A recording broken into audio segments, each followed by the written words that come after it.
Test 4. You'll hear a number of different recordings and you'll have to answer questions on what you hear. There will be time for you to read the instructions and questions, and you'll have a chance to check your work. All the recordings will be played once only. The test is in 4 sections. At the end of the test, you'll be given 10 minutes to transfer your answers to an answer sheet. Now turn to Section 1. Section 1. You'll hear 2 teachers discussing arrangements for a goodbye party for a colleague. First, you have some time to look at questions 1 to 4.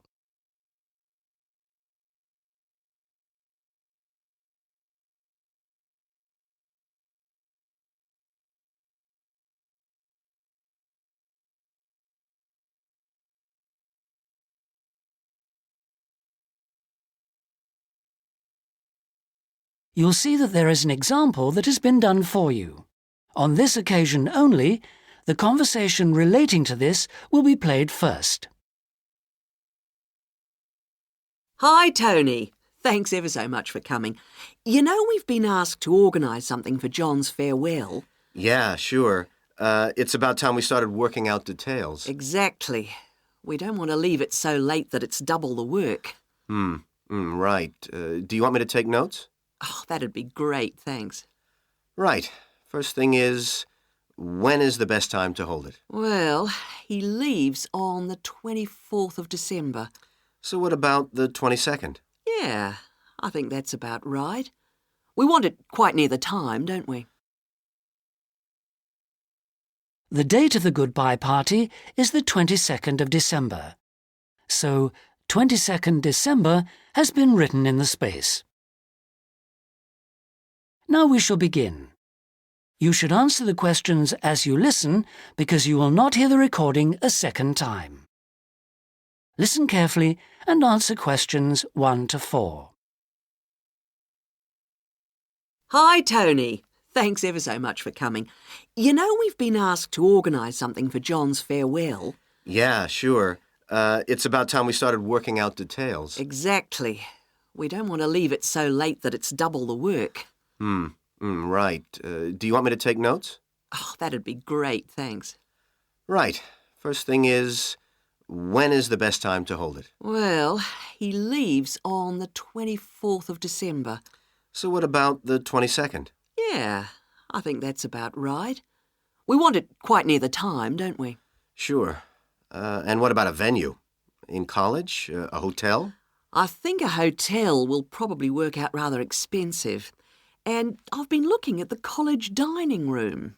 That seems pretty reasonable. Fine. Yeah, why not? And then we ought to be thinking about invitations. Who mustn't we forget to invite? Well, obviously John and his wife. Oh, right. And the director. Uh-huh. The office staff. Yep. And all the teachers and all the students. Anyone else? Faculty heads? No, better draw the line. I don't think it's necessary. Yeah, you're right. I don't mind writing the invitations. When shall we get them out for? Enough time, but not too early. What about the 15th of December? Well, there are exams on the 16th. Better avoid them. 10th? Yeah, that should do it. Before you hear the rest of the conversation, you have some time to look at questions 5 to 10.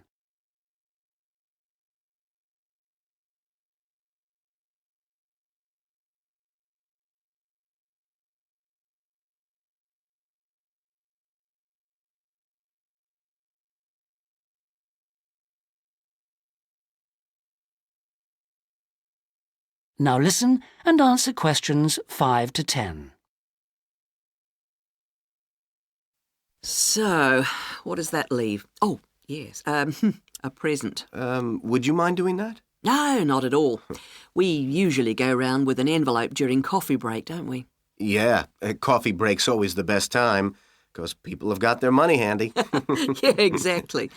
Do we suggest an amount, or does it seem a bit unfair? No, I think people welcome it. We suggested $6 last time. Is that okay? Yeah, plenty, I would have thought, which should leave us with about $90. Have you any ideas for presents? Well, I've been having a little think. I thought, he loves music. Yeah, and books. So I thought I'd check on prices for, perhaps CD players? Yeah, that's a good idea. And also I thought maybe, a set of dictionaries. I heard him say he needed a good one. The other thing he was saying last week was that his computer printer had broken. No. I'd be really frightened about getting the wrong type. Okay, yeah. The other thing is something for the home. Jill suggested a coffee maker. Oh, yeah. I'll certainly find out what they cost. Okay. Have you got all that down? Yes. Now, we need to think a little more about the money. I know we've got a set amount from the social fund. Right. What does that cover? It's meant to cover the cost of the room. Yeah. And a certain amount for food. And also drinks? Oh, yeah, certainly. But will it be enough? What we've done in the past is to ask guests to bring some snacks. Right. We don't ask them to bring more drinks because we figure that should come from the social fund. Okay. Anything else for the guests to bring? Well, some music, because there'll be a tape deck there in the room and we can have some dancing later on. Anything else? Well, it's just a thought, but a couple of years ago we had a really good party where we set up, some simple games. Yeah, great. Wasn't it based on photos from the students and teachers? That's right. So we should ask the guests to bring photos. Okay, I'll put it on the invitations. Now, the last thing is, who shall we ask to do the speech? Don't you think it might be nice to have one of the students? Well, then the student leader? Yeah, much better than the director giving speeches again. Okay, then I'll ask her. Lovely. So, is that all? Looks like it. Great. Oh, thanks ever so much. That is the end of section 1. You now have half a minute to check your answers.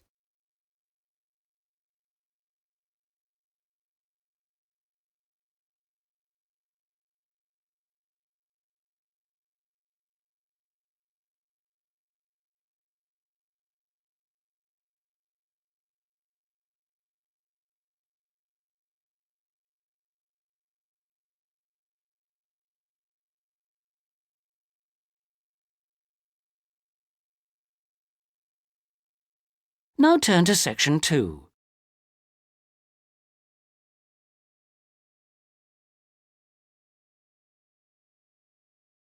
Section 2. You will hear a pre-recorded message on the Travelite Travel Agency information line. First, you have some time to look at questions 11 to 15.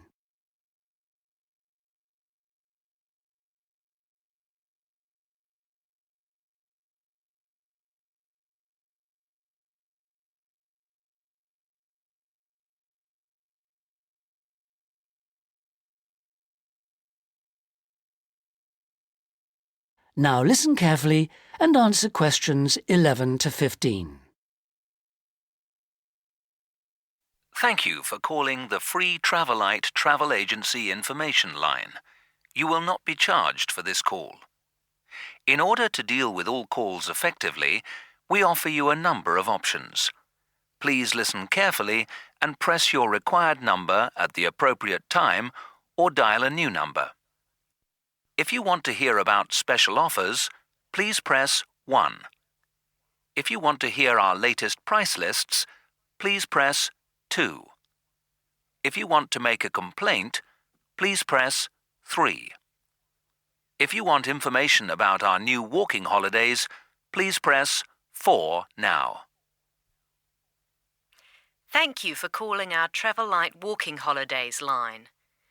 We have been offering a wide variety of walking holidays to suit all tastes for just 3 years, but already we have won 2 awards for excellence in this field.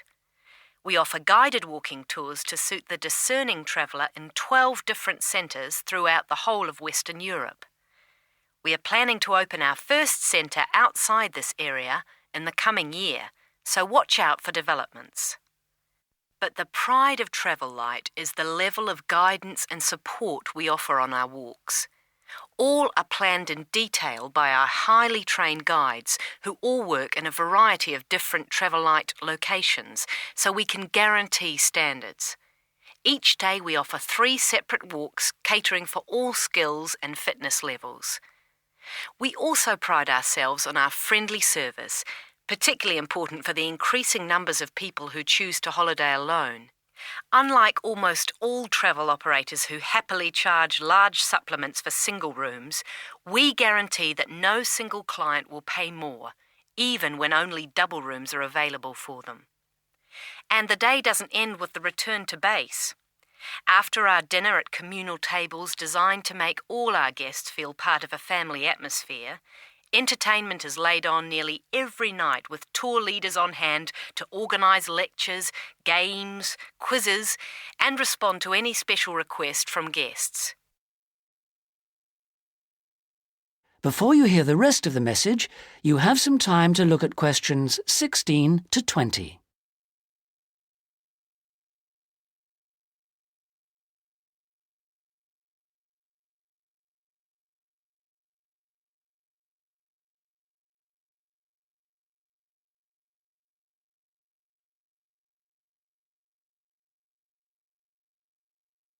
Now listen and answer questions 16 to 20.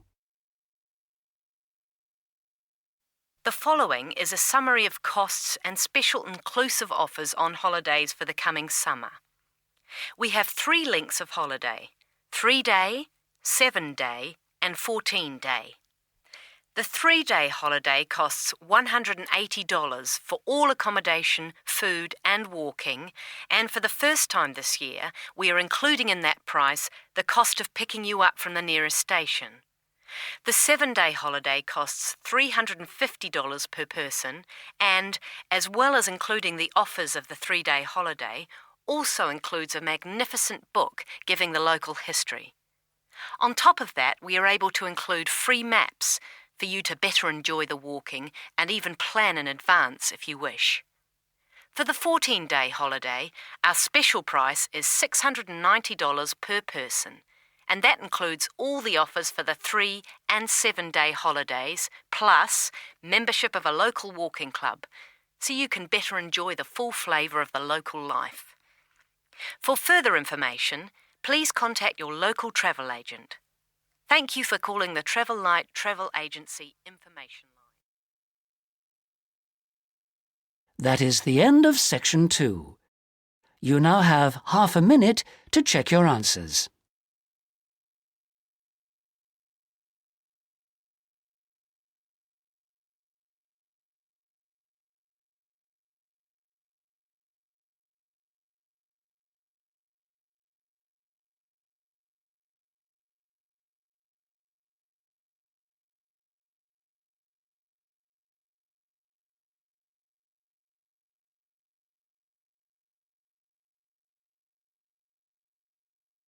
Now turn to section 3.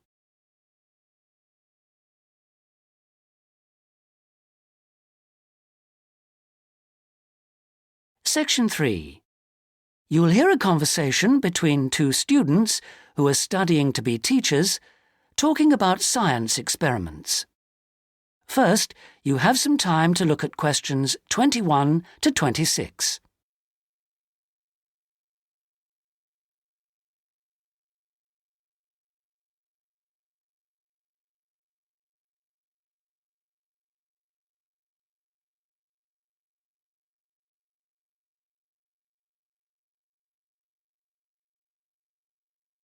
Now listen carefully and answer questions 21 to 26. Hi, Sue. Hi, Mike. So what happened to you last week? Oh, I was sick with the flu.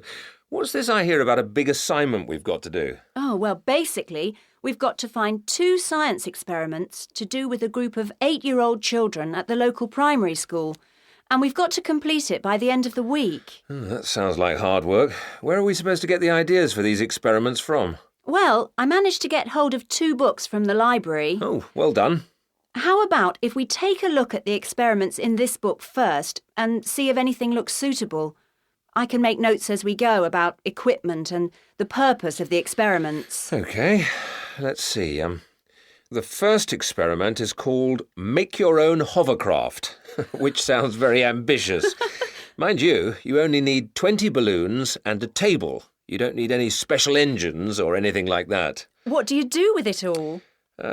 You blow up the balloons and you balance the table on them. Upside down, of course, and the kids get to ride around on it.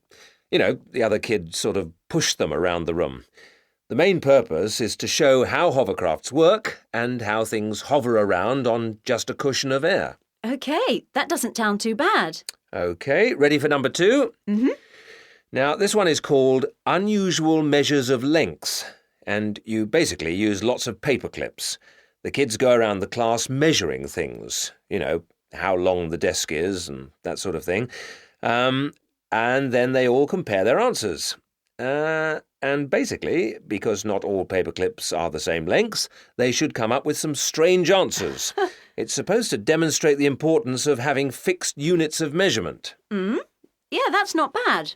OK, now for number 3, you need rock salt or copper sulfate. Oh, I'm not sure about that. Well, just put down the rock salt then. Apart from that, you only need a jar of water.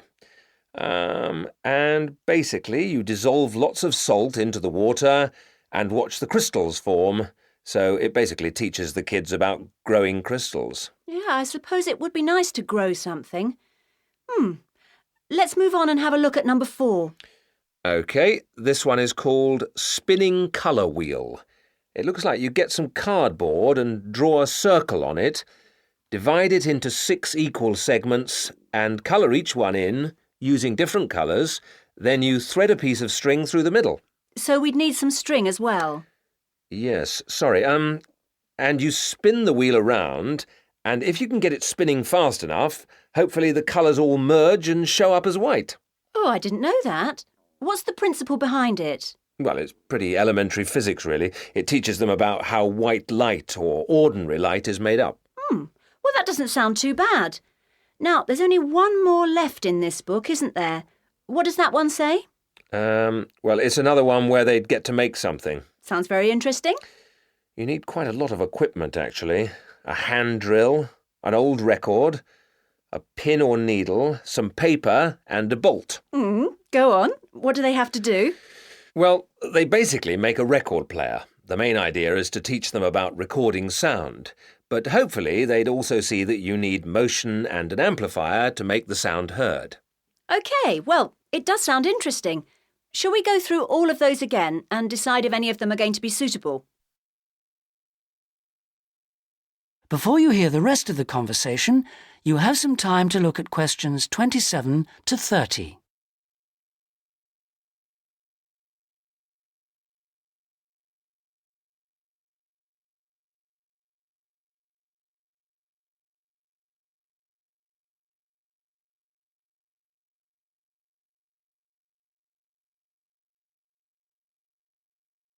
Now listen and answer questions 27 to 30.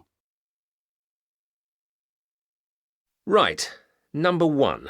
I thought this one sounded nice. There'd be lots of activity, and it doesn't need too much in the way of equipment. Yes, that's true, but don't you think it's a bit risky to get a group of 8-year-olds pushing each other around a classroom like that? Well, someone could get hurt. No, I don't like the sound of that one at all. Maybe you're right. What about number 2, with the paper clips? It sounds tame enough. Yes, a bit too tame, if you ask me. I think it needs to be something a bit more active and interesting than that, don't you? Yes, I suppose you're right. We won't get a very good mark if the children don't actually enjoy the experiments. And I suppose we could turn them off science for good. Well, what about the next one, number 3? Now, I quite like the idea of this one. Yes, so do I. But I seem to remember when we did it at high school, We had to wait up to a fortnight before we saw any halfway decent results. Oh, yes. Well, that won't be any good then. We'll only see the kids for 1 or 2 hours at the most. Yes, and we have to do the experiments and write up our results within a week. So that one won't do at all. OK. Well, what did you think of number 4? I like the idea of it, but do you think it will be a bit elementary for them? Well, they are only 8, you know. I know, but you know what I mean. Don't you think the activity itself is a bit babyish? Maybe you're right. They might have fun, but I mean, cutting out a circle and colouring it in. OK. Well, what about number 5? I thought this one sounded a bit too good to be true. Great equipment. Yeah. But don't you think it's a bit ambitious for this age group? I mean, I don't want to start off something and then have to abandon it if they just can't cope with it. I could see us ending up doing just about all of the work for them. I guess you're right. Oh, well, maybe we could store that idea away for later. Yep. Let's hope this second book has something better. That is the end of section 3. You now have half a minute to check your answers.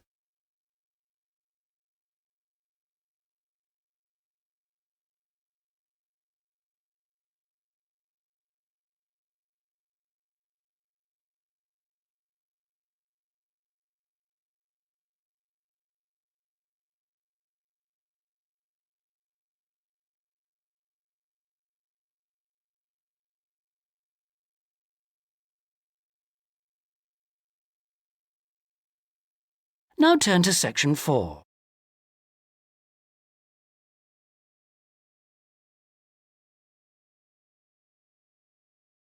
Section 4. You'll hear a lecturer talking about the meshing of sharks in Australia. First, you have some time to look at questions 31 to 40.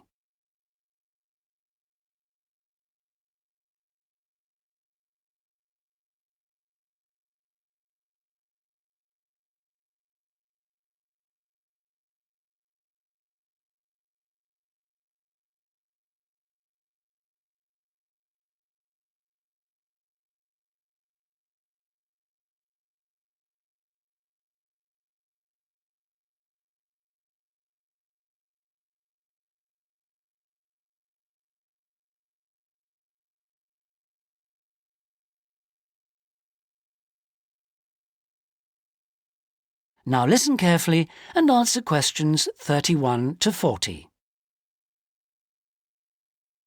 Today we're going to look at one of my favourite fish, the shark.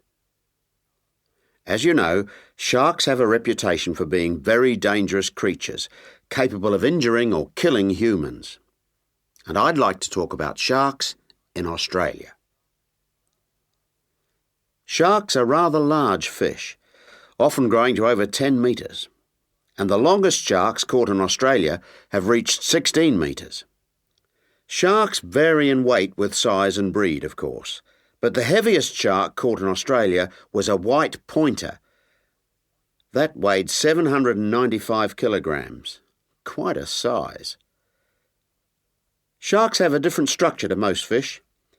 Instead of a skeleton made of bone, they have a tough, elastic skeleton of cartilage. Unlike bone, this firm, pliable material is rather like your nose and allows the shark to bend easily as it swims. The shark's skin isn't covered with scales like other fish. Instead, the skin's covered with barbs, giving it a rough texture like sandpaper. As you know, sharks are very quick swimmers. This is made possible by their fins, one set at the side and another set underneath the body, and the tail also helps the shark move forward quickly. Unlike other fish, sharks have to keep swimming if they want to stay at a particular depth, and they rarely swim at the surface. Mostly they swim at the bottom of the ocean, scavenging and picking up food that's lying on the ocean floor. While most other animals, including fish, hunt their prey by means of their eyesight, sharks hunt essentially by smell. They have a very acute sense of smell and can sense the presence of food long before they can see it.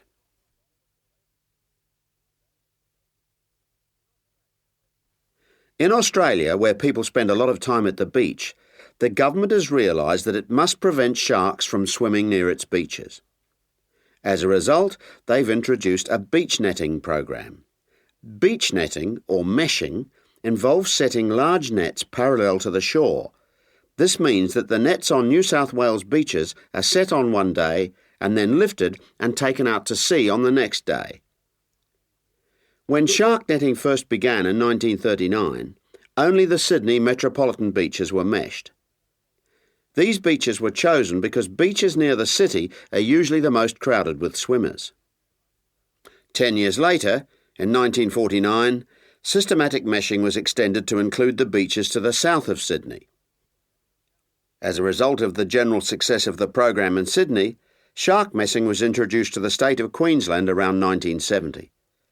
The New Zealand authorities also looked at it, but considered meshing uneconomical, as did Tahiti in the Pacific. At around the same time, South Africa introduced meshing to some of its most popular swimming beaches. When meshing began, approximately 1,500 sharks were caught in the first year. However, this declined in the years that followed, and since that time the average annual catch has been only about 150 a year. The majority of sharks are caught during the warmest months, from November to February, when sharks are most active, and when both the air and the ocean are at their maximum temperature. Despite quite large catches, some people believe that shark meshing is not the best way to catch sharks. It's not that they think sharks are afraid of nets or because they eat holes in them, because neither of these is true.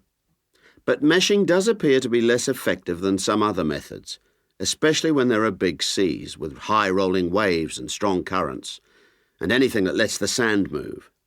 The sand that's holding the nets down. When this moves, the nets will also become less effective. That is the end of section 4.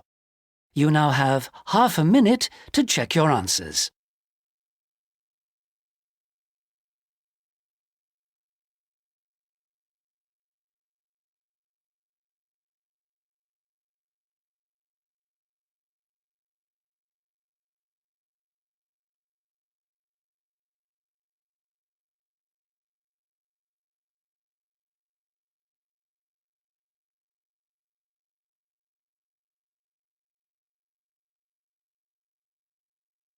That is the end of the listening test. In the IELTS test, you would now have 10 minutes to transfer your answers to the listening answer sheet.